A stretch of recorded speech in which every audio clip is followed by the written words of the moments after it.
ഇന്ന് നമ്മൾ ചോറ് കുറച്ചുണ്ട് തുടങ്ങി. ചോറ് കുറച്ചുണ്ട്. വിശപ്പിൻ്റെ കാര്യങ്ങളുണ്ട്. ഇന്ന് പഴം കൊണ്ട് പുളിശ്ശേരി കണ്ടില്ല, നേന്ത്രപ്പഴം. വെള്ളരിക്കും നേന്ത്രപ്പഴം കൊണ്ട് പുളിശ്ശേരി.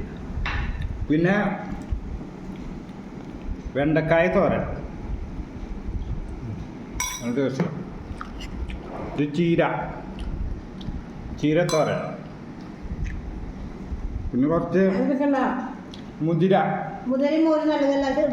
നമ്മള് കുറച്ച് കഴിക്കുന്നത് മാത്രം. അമ്മ ഇവിടെ സൈഡിൽ ഇരിക്കുന്നുണ്ട്. അമ്മയ്ക്ക് അച്ചാറുണ്ട്, പിന്നെ പുളിശ്ശേരി കുട്ടിയുടെ അമ്മ കഴിക്കണേട്ടാ. വളരെ ടേസ്റ്റായിട്ടത് പുളിശ്ശേരി.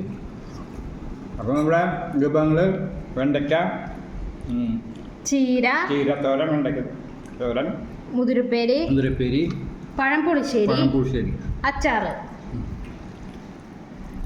അപ്പോൾ എല്ലാവർക്കും ബൈ.